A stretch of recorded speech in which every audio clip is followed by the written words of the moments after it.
Now the most interesting part, I think, of the morning at the Spring Show was the demonstration of sheep, because all the classes were taken out, shown, paraded, and there was a commentary given by the Joint Honorary Secretary of the RDS, Mr. Langan.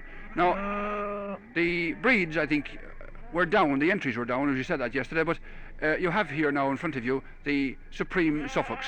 They're owned by Mr. William Odlum of County Kildare, and Mr. Odlum is one of the best known exhibitors of sheep in the country. I'm going to ask him a few questions about these two sheep of his, because they're almost as well trained as cats or dogs. I think he can lead them anywhere. Isn't that right, Bill? Yes, they've been around the country a good bit. Both the ram and the ewe were here last year, and they both won last year. The ram won the class last year, his ram lamb class, and he won the class for the best ram bred by an exhibitor. And this little ewe lamb also won her class as a ewe lamb last year. And I think I'm right in saying that neither of those two sheep have been beaten anywhere since they started. Well, yes, there was mixed opinions about the champion.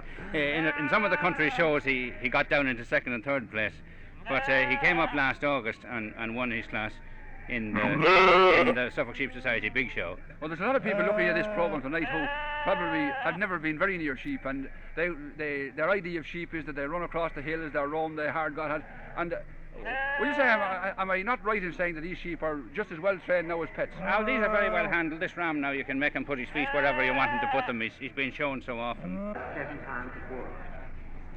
The champion ram in this class is well, there's an art in showing sheep, you know, although a lot of people don't understand it or know why it is, because the whole idea is to give the sheep an opportunity of showing himself perfectly. As you see there now in the picture, he's not standing perfectly, he won't behave himself, but now Mr. Odlum is trying to make him stand right straight in front of the camera, right on his 4 legs, a leg in each corner, and which gives the people the impression of this perfect sheep with the good leg, because after all, when he's taken off and put up on the hook, what the housewife wants is a nice leg of mutton well down to the hock, which that's where the good meat is. Now he's standing perfectly at the present time, looking quite well and behaving as a supreme champion of the RDS should be. In constant demand from lowland farmers for use of this breed. Well, the two men who had a principal part in this sheep parade this morning was the Joint Honorary Secretary of the RDS,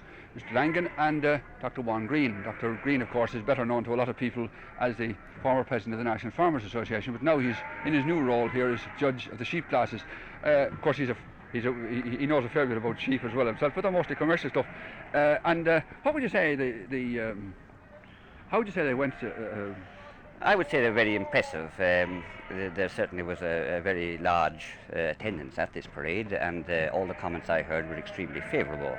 And the comments too coming from the box during the parade of the judges themselves indicated that we were showing very marked improvement in the various breeds. Now you have been fairly outspoken in your comments over the past 7 or 8 years about the needs for bringing pedigree breeding and commercialism very close together. Did you think now that this was something that was doing that?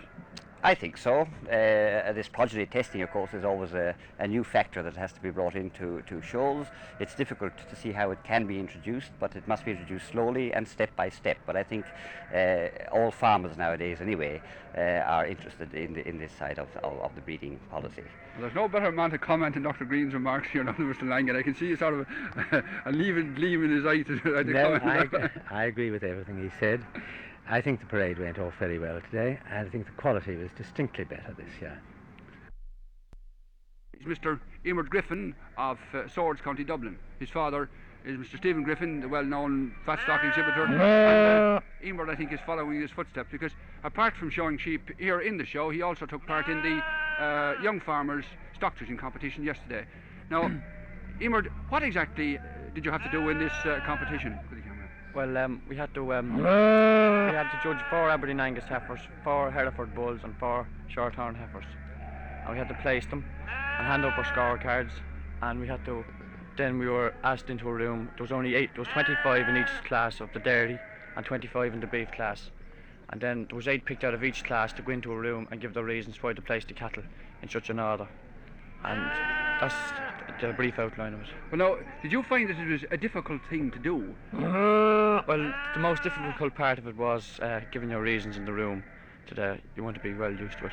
Well, yes, I've seen a lot of this stock judging competition, especially by young farmers' clubs in England at the Royal Show, and there has been this comment that some of our young fellas are perhaps, they know their stuff well, and yet they can't sort of say why they placed them. You know, the A, B, X, Y. That's true, yes, that's quite true. Well, now, you've competed in this thing now, and after you're thinking, is there anything that you'd sort of say would make things easier for you? Yes, that instead of having 8 competitors into the room to give your reasons, cut down and don't have 8 at all. Have 4. Have 4 out of each section, out of the dairy and the beef, and have them in the actual ring where the cattle are, and then call them up one by one to a judge that has already placed them, and then ask them to point out their reasons why they put X in front of Y and so forth. It'd be better off if you could actually see the animal and describe why you put them in front of the other one. Now, I met this morning the Four Roads Club from County Roscommon. They came up especially for the show, and I also met Maurice Kennedy, who's the Educational Director of Macra na Tuatha. Now, Maurice, tell us something about how your young people are taking the show. Well, the show is quite an event for our organisation, Jim.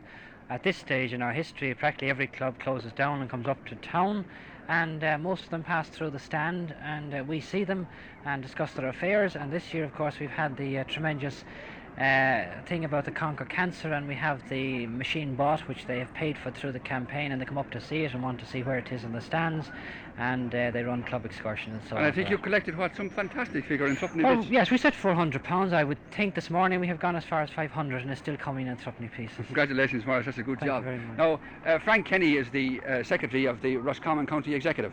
Frank, did it take much of a job to bring the lads up, or to get them sort of agreeable to come? No, not really. A few of the local men in Four Roads helped the club to organise a car drive, and from the proceeds of the car drive they hired a minibus, and here we are at the Spring Show. How's Macra doing in Roscommon, Frank? It's doing exceptionally well.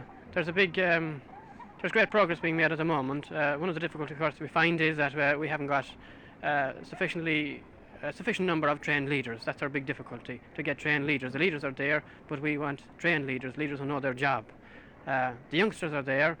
We could start a club in every parish in County Roscommon at the moment, but of course we wouldn't be able to find leaders who would be able to look after those.